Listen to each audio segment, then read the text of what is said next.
السلام عليكم ورحمة الله وبركاته. الحمد لله وكفى وسلام على عباده الذين اصطفى. أما بعد، يقول الله تبارك وتعالى في كلامه المجيد بعد أعوذ بالله من الشيطان الرجيم: يا أيها الناس إنا خلقناكم من ذكر وأنثى وجعلناكم شعوبا وقبائل لتعارفوا إن أكرمكم عند الله أتقاكم إن الله عليم خبير. My dear respected brothers and sisters in Islam, sometimes people will ask, where do you get the topic for your Friday khutbah, for your Friday sermon?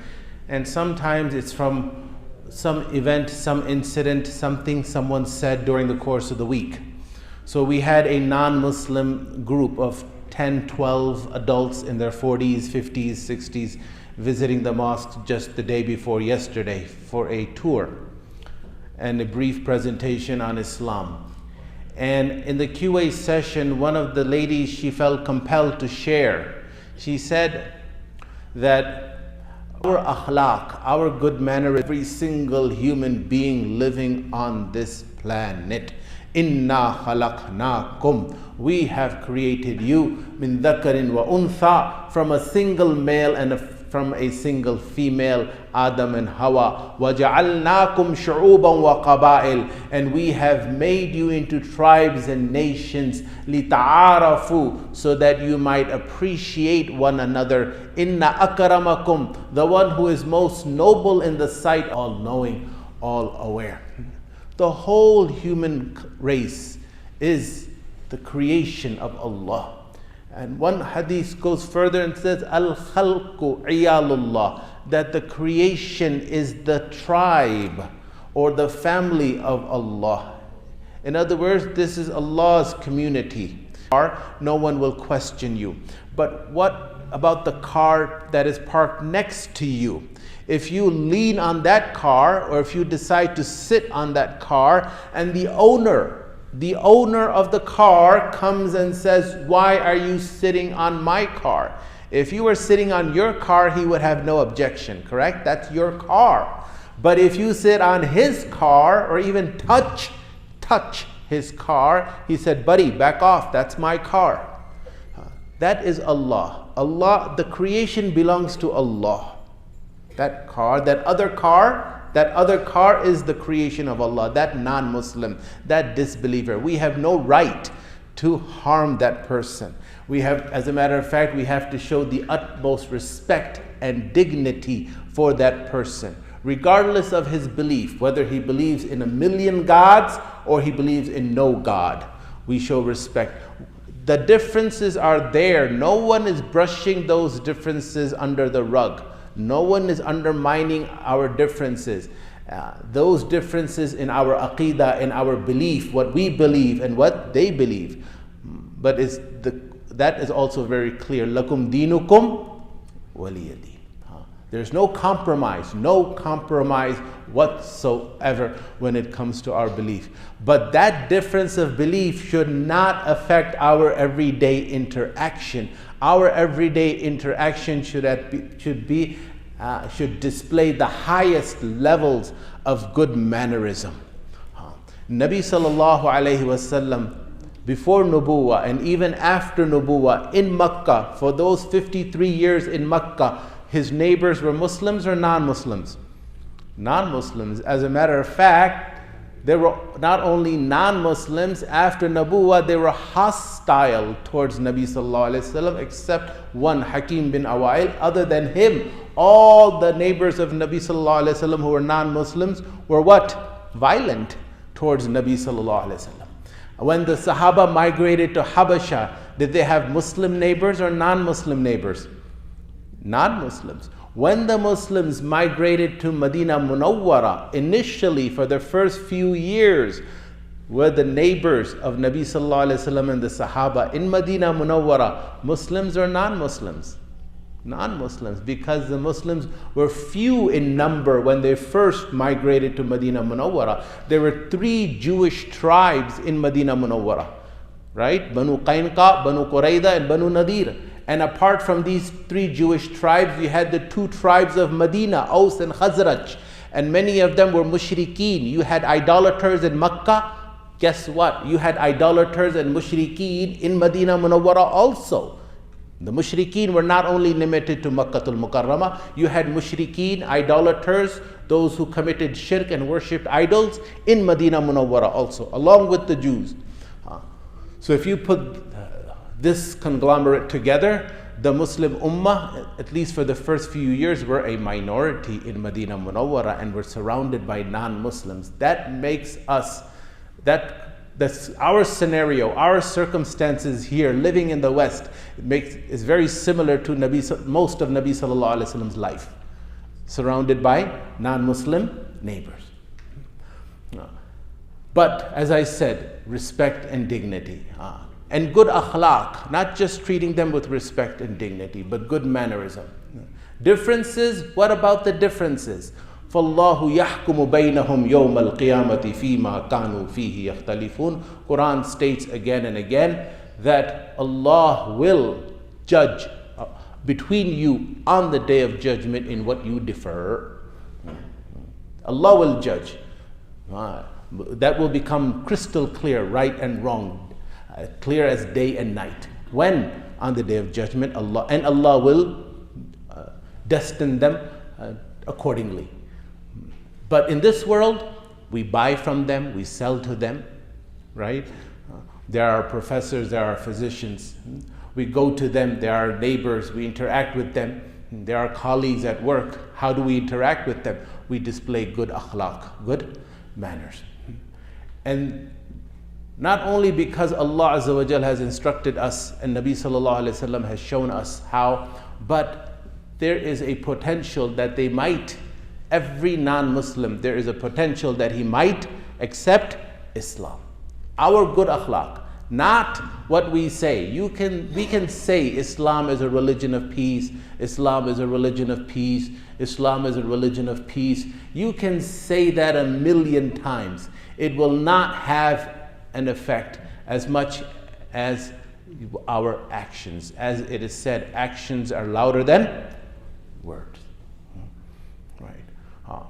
Like that woman, right, who came to the mosque for a tour, and she felt compelled to share how her Muslim neighbor was so considerate of her when her husband died. It has an effect. And this bit by bit will have an effect on them to the point that they will come into the fold of Islam. Yes. Whether it was the akhlaq of Nabi Sallallahu Alaihi Wasallam, the good mannerism of Nabi Sallallahu Alaihi Wasallam and the Sahaba, all the way down throughout the centuries to this day. To this day, good manners does have an effect. Robert McKinley, burly guy, 6'6", used to serve in the Marines, tattooed all over, comes to a mosque in Indiana with the intention to bomb the mosque. There's a documentary called Stranger at the Gate made on him. A Bengali brother hugs him when he first enters the mosque, and he ends up taking the Shahada. It happens. You tell me, is this any different than Umar ibn Khattab radiallahu anhu leaving his house to kill Nabi sallallahu alaihi wasallam and ends up accepting Islam? Robert McKinley, Stranger at the Gate. Yes, akhlaq, our interaction, our behavior, it will have an impact. Yes, it will have an impact.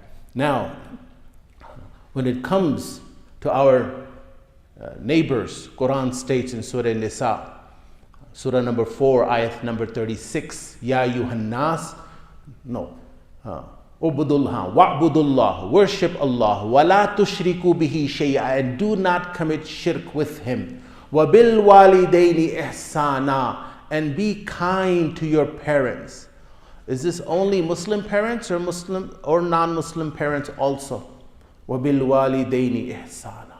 وَبِذِي الْقُرْبَى, and your relatives. Is this only Muslim relatives or relatives who are non-Muslims also? وَبِذِي الْقُرْبَى وَالْيَتَامَى, and the orphans. Only Muslim orphans?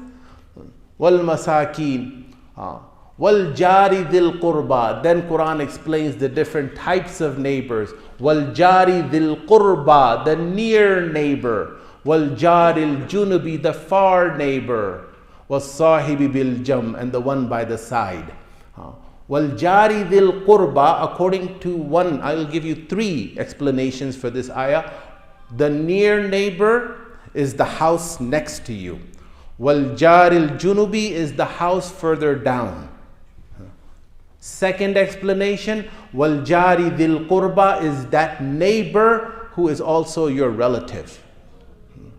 And the far neighbor is the neighbor who is not your relative. Third explanation, the near neighbor is the Muslim neighbor, and the far neighbor is the neighbor who is not Muslim. But simply the fact that he is a neighbor, like we would respect a human being. Why? Because every human being, the fact that he is a human being. On top of that, living in this country, the non-Muslims, they are also what? Fellow citizens. That's another reason. We are living in the same country. Any earthquake that happens will affect them and will affect us. Right? Any crisis that happens will affect them and will affect us. We share our life together. And on top of that, you have a neighbor. Why would you show kindness to the neighbor? Because he's a Muslim or because he's a neighbor? Because he's a neighbor. So then whether he is a Muslim or non-Muslim almost becomes irrelevant, because the reason why you would be kind to him is he is your neighbor. And Nabi sallallahu alaihi wasallam has instructed us to be kind to our neighbor, which reminds me of a hadith in Bukhari and Mujahid annahu kana inda Abdullah ibn Umar. He was by Mujahid says that I was in the company of Abdullah ibn Umar. Wa ghulamuhu yasluhu shatan, and his slave. Who? The slave of Abdullah ibn Umar. Abdullah, the son of Umar. His slave was peeling a goat. You know how you skin the goat. Was skinning the goat. And Abdullah ibn Umar told his slave, Ya ghulam, idha faraghta, O slave, when you are done skinning the goat and cutting the meat, and it comes to the distribution, fabda bijarina al-Yahudi, begin with our Jewish neighbor. Begin with our Jewish neighbor. So someone sitting then said, Al-Yahudi, Jew, you want us to begin with our Jewish neighbor? Then Abdullah ibn Umar radiallahu anhu recited this hadith. Sami'tu an-Nabiyya sallallahu alayhi wasallam. I have heard Nabi sallallahu alayhi wasallam saying, Yusina bil jar. He would instruct us to be kind to our neighbor. Hatta dhananna annahu sayuwarrisuhu, till we began to feel that Nabi sallallahu alayhi wasallam would set aside a portion in the wealth, in inheritance, for our neighbor. And when it comes to the Sharia, the Islamic law, there's 𝙁𝙊𝙉𝙊𝙒 𝘾𝙊𝙉, which I'm sure most of you have not heard of, and it's not practiced in the West, but it was practiced in Islamic lands. What is 𝙁𝙊𝙉𝙊𝙒? 𝙁𝙊𝙉 means when you are selling your house, your neighbor has the first right of refusal. Have you ever heard of that? To the point that he has to find out, right? If he finds out and he says, I'm not interested, that's fine. Then you can sell it on the open market. But if he does not know and you sell the house, he can go to the qadi, to the judge, and cancel that sale, cancel that transaction. Why? Because if he's interested in buying, because he has the first right to buy. It's called a 𝙁𝙊𝙉𝙊𝙒, the right of being a neighbor. Why?